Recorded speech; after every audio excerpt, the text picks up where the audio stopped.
Bienvenidos a la Biblia en casa, lecturas devocionales basadas en el Evangelio de Lucas.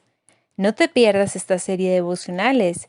Conéctate a nuestro canal de YouTube, El Redil de Itagüit, de lunes a viernes a las 7:30 de la noche. Muy buenas noches, bienvenidos a nuestro tiempo La Biblia en casa, este tiempo de lectura y de oración en la palabra. Hoy viernes vamos a estar leyendo un pasaje interesante, pero antes de abordar el pasaje, como es costumbre, vamos a orar pidiéndole a Dios que nos dirija para entender y para poder disfrutar esta palabra. Bueno, vamos a orar. Buenas noches. Padre, aquí estamos, Señor, delante de ti. Confesamos que para muchos el tema de las genealogías es un tema de muchos nombres que a veces no le hemos visto utilidad ni propósito, pero tienen propósito y un propósito importante. Yo quiero rogarte tu presencia. Quiero rogar que tu Espíritu Santo, Señor, hable a nuestros corazones, abra nuestro entendimiento, Señor, para que podamos comprender y así aplicar el mensaje que esta noche nos tienes preparado. Te lo pido, Señor, en el nombre de Jesús. Amén. Amén. Así pues, ya la oración mencionó, vamos a leer la genealogía de Jesús, que está en Lucas capítulo 3, versos 23 al 28. Entonces, leo a favor de ustedes en la Reina Valera 60. Dice así: Jesús mismo, al comenzar su ministerio, era como de 30 años, hijo, según se creía, de José, hijo de Elí, hijo de Matat, hijo de Leví, hijo de Melquí, hijo de Janá, hijo de José, hijo de Matatías, hijo de Amós, hijo de Nahum, hijo de Esli, hijo de Nagai, hijo de Maat, hijo de Matatías, hijo de Semei, hijo de José, hijo de Judá, hijo de Joana, hijo de Reza, hijo de Zorobabel, hijo de Salatiel, hijo de Neri, hijo de Melqui, hijo de Adi, hijo de Cosam, hijo de Elmodam, hijo de Er, hijo de Josué, hijo de Eliezer, hijo de Jorim, hijo de Maat, hijo de Leví, hijo de Simeón, hijo de Judá, hijo de José, hijo de Jonán, hijo de Eliakim, hijo de Melea, hijo de Mainán, hijo de Matata, hijo de Natán, hijo de David, hijo de Isaí, hijo de Obed, hijo de Booz, hijo de Salmón, hijo de Naasón, hijo de Aminadab, hijo de Aram, hijo de Errón, hijo de Fares, hijo de Judá, hijo de Jacob, hijo de Isaac, hijo de Abraham, hijo de Taré, hijo de Nacor, hijo de Seruc, hijo de Ragau, hijo de Pelec, hijo de Eber, hijo de Sala, hijo de Cainán, hijo de Arfasat, hijo de Sem, hijo de Noé, hijo de Lamec, hijo de Matusalén, hijo de Enoc, hijo de Jared, hijo de Maalael, hijo de Cainán, hijo de Enos, hijo de Set, hijo de Adán, hijo de Dios. Amén. Bueno, el tema de las genealogías es un tema un poco complejo, se podría decir, es porque vemos puros nombres y entonces nos preguntamos, al observar el texto, vemos nombres, pero pienso que deberíamos iniciar, como nos ha enseñado esta guía, observando dónde y en qué tiempo sucede la historia, cuáles conocimientos tenemos sobre ese lugar. Bien, este es uno de los casos, este pasaje es un caso muy particular, porque ya van a ver que hay algunas de las preguntas que son sencillamente muy difíciles de aplicar. Por ejemplo, me adelanto un poco, ¿quiénes son las personas principales de esta historia? Todos son personajes, hay puros nombres, entonces es un listado de nombres, pero sin embargo, reconociendo la palabra de Dios, la Biblia como palabra inspirada, este texto tiene mucho que decirnos. Entonces vamos a hacer algunas observaciones. Primero, ¿dónde, en qué tiempo ocurre? Como me preguntó Marjorie en su momento, es el tiempo preciso y justo para la encarnación. Si hay algo que hemos visto en los primeros 3 capítulos de Lucas, es que Él nos está diciendo, este es el tiempo preciso.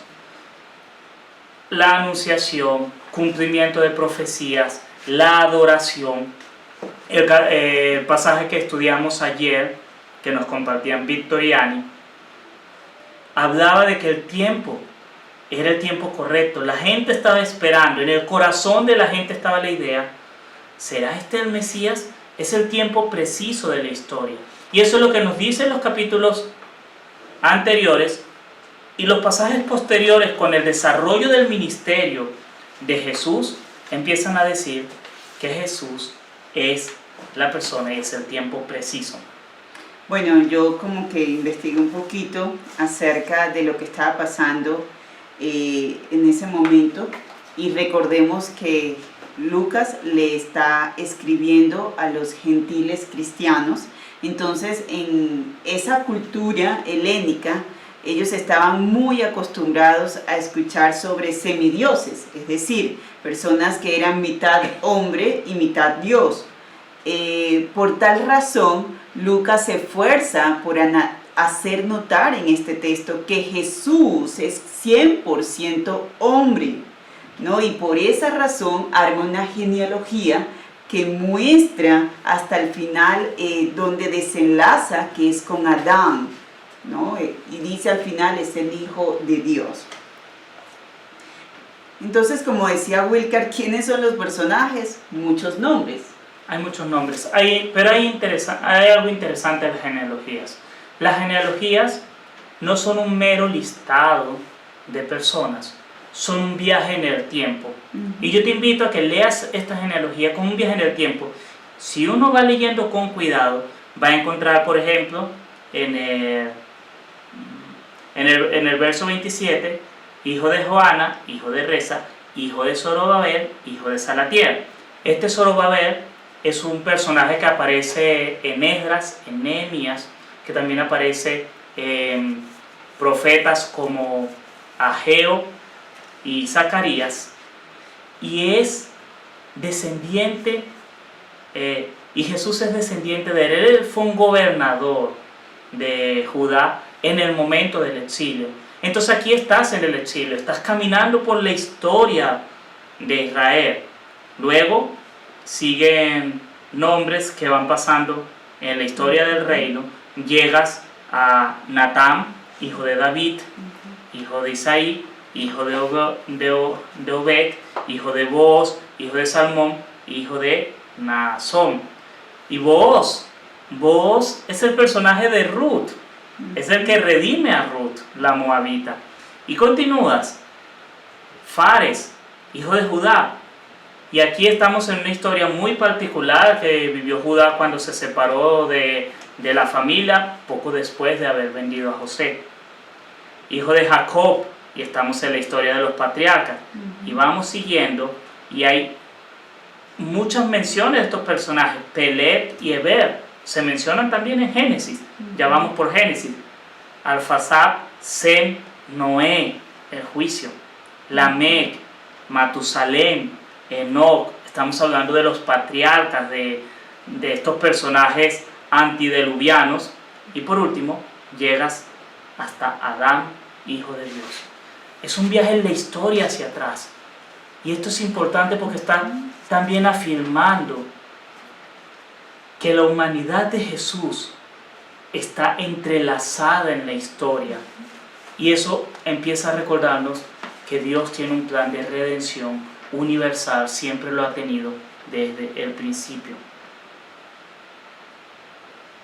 Bueno, a mí me llama mucho la atención pensando en qué está pasando aquí, porque uno cuando ve las genealogías en el Nuevo Testamento, otro libro que la menciona es Mateo, pero uno observa que Lucas traza la ascendencia hasta Adán para subrayar que Jesús descendía del primer padre de la raza humana, que es Adán. Mientras que Mateo comienza con las cabezas del pacto, y uno observa de repente Mateo capítulo 1 cuando él dice: esta es la tabla de genealogía de Jesucristo, hijo de David, hijo de Abraham. Abraham fue padre de Isaac, es decir, de los padres a quienes Dios les dio un pacto, recordemos, tanto a Abraham como a David. Entonces pienso que Lucas lo que está mostrando es Jesús es el Hijo de Dios, mientras que Mateo recordaba que Jesús es el pacto que Dios había hecho con su pueblo de que les daría un rey prometido, y también se estaba cumpliendo en Jesús. Bueno, aquí también hay que observar que esta genealogía es diferente a la de Mateo. Y hay muchas explicaciones. Unas dicen que los nombres difieren sencillamente porque Lucas va de Jesús hacia atrás y Mateo va desde David hacia adelante, y quizás hubo alguna confusión también, que los nombres difieren por la traducción de hebreo al griego, pero también hay otras teorías que dicen que son diferentes porque Lucas está viendo la descendencia davídica de Jesús a través de María, y Mateo la ve a través de José. En todo caso, el mensaje en ambas genealogías es que Jesús es Hijo de Dios, viene como cumplimiento de las promesas del pacto hechas a David, y más aún, y se nota más en Lucas, a la raza humana. Al remontarse desde Adán, es algo muy importante. ¿Qué palabras claves están aquí en esta historia? ¿Qué palabras claves creo? Hijo de. Ese recordatorio de que Jesús está atado a nuestra historia humana y Él encarna la humanidad. De hecho, este es Dios hecho hombre, y podemos seguir cómo Dios fue trazando un plan. No fue algo de última hora. Hay toda una historia. Y también hijo de Adán. Esa es otra palabra clave aquí. ¿Por qué es clave? Porque uno de los temas del Nuevo Testamento y de Lucas es recordarnos que Jesús es el nuevo Adán, o el Adán perfecto. Amén. Entonces ahora pasemos a entender el texto y decir como que algunas preguntas que nos llamen la atención. Bueno, para mí una de las preguntas que yo le haría a Wilcar es por qué razón Jesús inició su ministerio a los 30 años. Esa es la edad promedio en la que un hombre judío se independizaba. Era considerado mayor de edad, era considerado apto para iniciar su vida de forma independiente. En la cultura judía habían dos fechas quizás importantes. Una la hablamos hace un par de días, cuando cumplían 12 años se consideraban adultos, y eso significaba que él podía empezar a estudiar la ley y prepararse en la fe. Y los 33 años era una edad en la que se consideraba que el hombre estaba apto para ir a la guerra, por ejemplo, apto para servir, apto para casarse. Era, digamos, el equivalente a los 18 años de edad de nuestra cultura actual. Y a los 30 años estaba investigando que el servicio de los levitas iniciaba a esa edad. Sí, era la edad considerada. Entonces, adulto, pues. Bueno, continuemos. No sé qué otra pregunta. Otra pregunta que uno pensaría es, ¿por qué poner la genealogía? ¿Por qué Lucas pone la genealogía? Estas son preguntas que uno puede irse haciendo al texto. ¿Por qué ponen esa genealogía? Yo particularmente pienso que él la pone porque está mostrando un énfasis de que Jesús es un ser humano perfecto y procede de una familia, ¿no? de hombres. Y como decía Wilcar, al mencionar esa palabra de, es un personaje que está atado a un abuelo, a un bisabuelo, es decir, que no es que de repente vino así de la nada, no, tiene su historia. Sí, además, vuelvo a recordarlo, hay una idea en Lucas, o un intento que hace Lucas de ser muy exacto para recordarnos que esto es histórico. No es fábula, no es mitología como muchos escritores hablaban de los dioses griegos o los dioses romanos, y había muchos mitos que no tenían nada de historicidad. Lucas se esfuerza por darnos referencias históricas. Nuevamente ayer, cuando nos leía Ani y Víctor, Lucas comienza el relato del bautizo nombrando funcionarios, regiones, como diciendo, hey, esto sí pasó, hay evidencia, esto ocurrió en un momento. Y cuando se citan este tipo de referencias en la Biblia es porque es muy posible que si tú ibas y averiguabas, iban a decirte, sí, eso sí pasó. Al decir, ocurrió durante el reinado de tal, está dejando una clave para que tú puedas ubicar el evento histórico y puedas preguntar e investigar. Cuando pones una genealogía, tú estás confirmando de una manera, estás diciendo que esto es verdad. Las genealogías en la Biblia son la identificación de una persona. O sea, en ese tiempo no había registro civil de nacimiento, no había nacionalidades como nosotros las entendemos ahora en un papel o en un acta. La única manera de decir yo pertenezco a es poder mirar hacia atrás en la familia y poder seguir ese rastro. Eso asegura que Jesús es judío. Esa es una de las razones por las que Lucas pone la genealogía de Jesús. Él ya ha sentado las bases para decir proféticamente Jesús es Dios, y eso se cumplió. Ahora lo está diciendo a través de su historia y de su sangre. Jesús pertenece al pueblo correcto. Ese era otro requisito del Mesías. El Mesías no era cualquier persona, no era cualquiera que se parecía, yo quiero ser Mesías. Tenía que cumplir requisitos. Y aquí tú sigues esta genealogía y dices, Jesús está conectado a los pactos de la Biblia. El pacto de Abraham, el pacto con Noé, el pacto con David. Jesús está conectado. Y los pactos que están en las profecías, que son los pactos de restauración, de dar un corazón nuevo, Jesús se conecta con todos esos pactos. Y Lucas nos los deja claro. Y esto entra ya también con la pregunta que habla de ¿cuál es la idea principal del texto? Jesús cumple todos los requisitos para ser el Mesías. Y Jesús es el Hijo de Dios. Jesús es 100% hombre y 100% Dios. Y era necesario, como decía Wilcar, que colocáramos las genealogías para demostrarle al pueblo judío y para demostrarnos a nosotros que Jesús, siendo Dios, se encarnó como un ser humano que vino de una familia que Dios desde el inicio ya sabía. Entonces sigamos ahora poniendo en práctica. Así es. ¿De qué forma este texto puede o podría impulsar tu relación personal con Dios?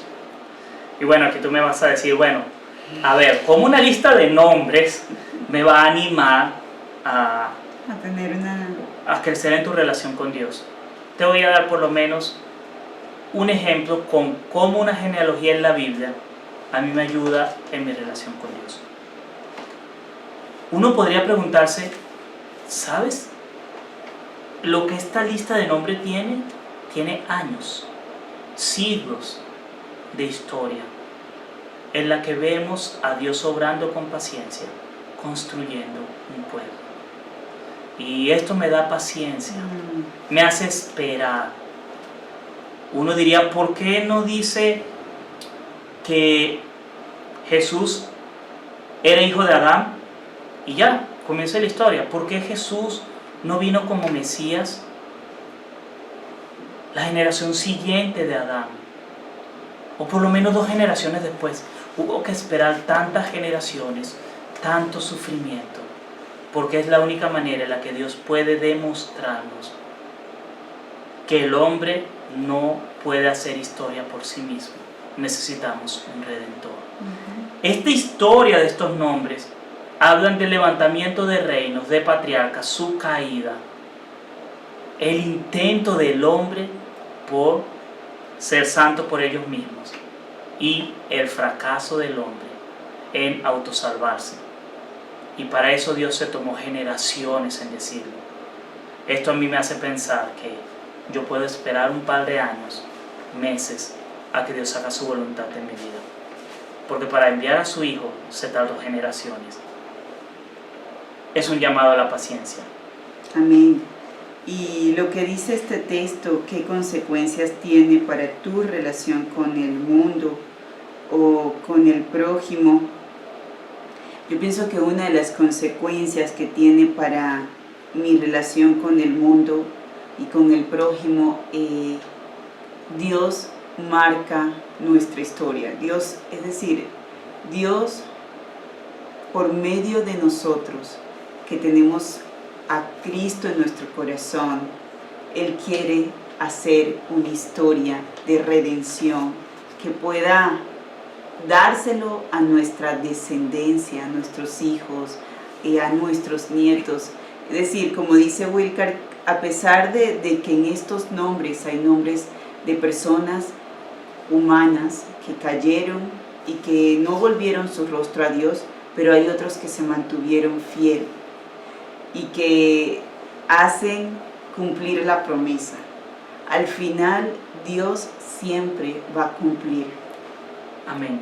De hecho, piénsalo. En este pasaje, en esa lista de nombres, hay personajes que son anónimos, que no hicieron Nada. grandes cosas. Hay unos que fueron como Zorobabel, fueron personajes prominentes, pero hay otros que inclusive fallaron en la fe. Personas como tú y como yo. Y esos son los que Dios usó. Personas que aún hicieron cosas contrarias a la voluntad de Dios y se arrepintieron. David, así como David siempre es el ejemplo de la fe, también David es ejemplo de cosas que no agradan a Dios y pecados terribles. Este pasaje nos recuerda que Dios puede obrar en instrumentos imperfectos. Y eso debería llevarte a la humildad a la hora de ver a tu hermano. A la humildad a la hora de ver a tu iglesia. Cuando llegas y ves esa iglesia con hermanos, con la hermanita chismosa, con el hermano imprudente, con el que se la cree que la sabe toda. Cuando llegas a esa iglesia puedes decir, wow, aquí Dios puede hacer cosas maravillosas. Porque en medio de estos hombres y mujeres imperfectos, Él puede hacer grandes cosas. Porque lo hizo con esta lista. Esta no es la lista de las personas perfectas. Es una lista como cualquiera de nuestras familias. Donde hay ovejitas negras.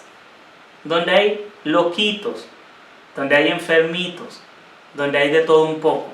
Pero aún ahí, Dios obra perfectamente.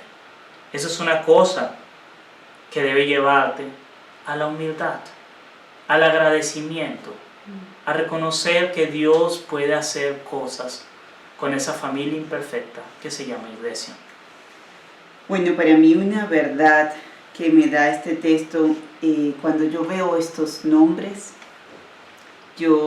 viene a mi mente Apocalipsis, cuando el Señor dice que está el libro de la vida y que allí estará nuestro nombre.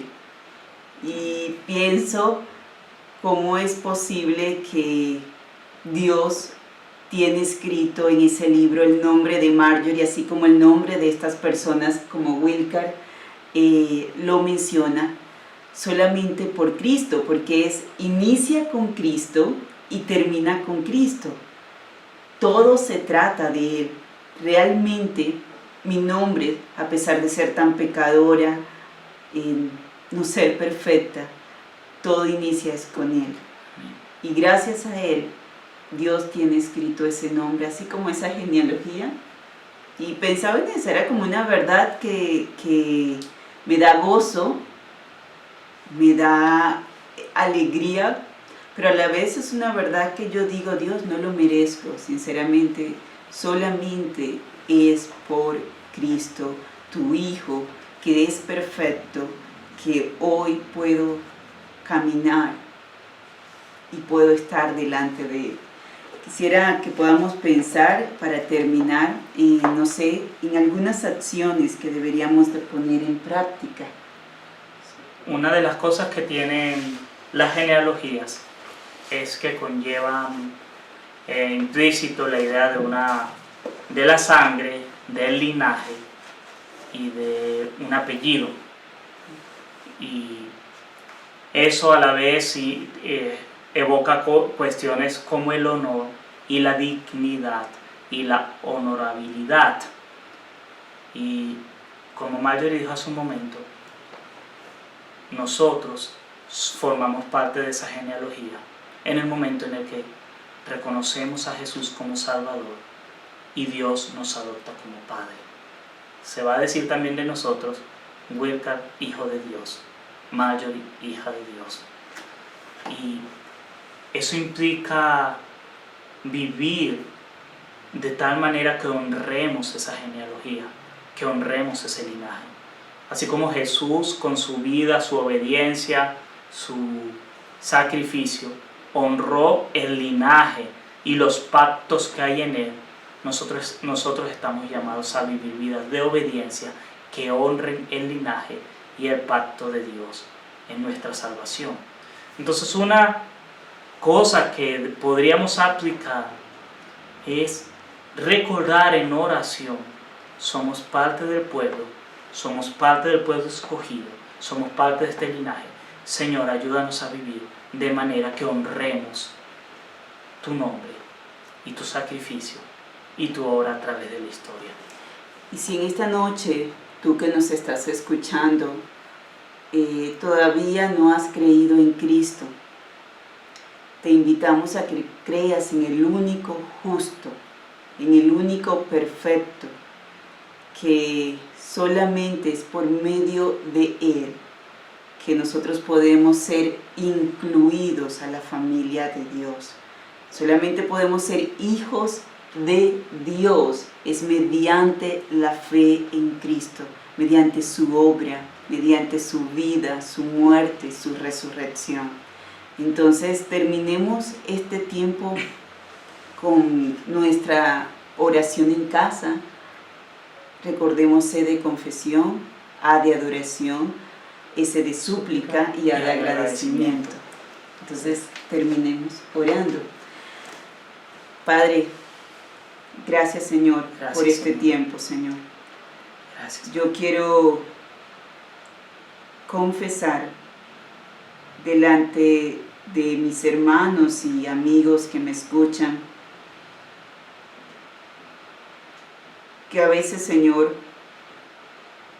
menosprecio ese nombre que tú nos has dado, ser hijos de Dios. Gracias, Señor, solamente es por Cristo que soy hija. Yo no lo merezco, Señor. Nadie lo merece. Yo te pido que me perdones a veces por la arrogancia, por la soberbia, por creerme que puedo ser mejor que otros, cuando el único perfecto es Jesús. Y a Él es quien yo le debo la honra y la gloria. Como decía Wilcar, Señor, ayúdame también a ver a mis hermanos que son hijos tuyos, hijos te pertenecen a ti, Señor. Perdóname por a veces no tenerles paciencia. Perdóname, Señor, porque a veces quiero que cambien, Señor, o se hagan las cosas de acuerdo a mi manera, Señor, y no espero en ti. Confesamos, Señor, que tú eres nuestro buen Padre y adoramos a tu Hijo, Señor, a tu único Hijo perfecto, a Jesús, nuestro Salvador y Redentor, A Él toda la gloria, la honra y el honor por los siglos de los siglos. Amén. Señor, y yo te adoro, Padre, por ser el Señor de la historia, el que gobierna, el que está sobrando, Señor, aún de generaciones en generaciones, redimiendo un pueblo, Señor. Gracias, Señor, porque cada nombre de esa lista forma parte de una historia que tú has ido redimiendo. Y redimiste hasta el momento preciso en el que te encarnaste. Y aún hoy, Señor, sigues redimiendo nombres, añadiendo esa lista hasta el día en que tú vuelvas. Te adoro por eso, Señor. Y te suplico, Señor, que pongas en nosotros ese deseo de vivir vidas que honren ser parte de este linaje santo, Señor. Pedro dice que nosotros somos linaje escogido, real sacerdocio, pueblo adquirido, Señor. Ayúdanos a vivir conforme a ese nombre santo, a esa obra santa que tú hiciste por nosotros, Señor. Te lo suplico, Dios, en tu nombre precioso. Y te doy gracias, Padre, por enviar a tu Hijo y por darnos hoy el don del Espíritu Santo para poder perseverar y vivir en la fe. Alabo tu nombre, Señor. Oro en el nombre del Padre, del Hijo y del Espíritu Santo. Amén. Amén. Y nos vemos el lunes continuando con la Biblia en casa. Y quiero recordarte o informarte, este sábado deberías leer el capítulo 4, los versículos del 1 al 13. El domingo, los versículos 14 y 15 del capítulo 4. De manera que el lunes retomamos con la secuencia de nuestro tiempo de la Biblia en casa. Y estás invitado también para el martes, que vamos a tener el tiempo en vivo. Así que te puedes conectar Por Zoom. Para que puedas compartir con nosotros y poder interactuar en un tiempo de comunidad. Dios te bendiga, nos vemos el lunes. Feliz noche.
esperanza fiel. En su amor confiamos, hay descanso.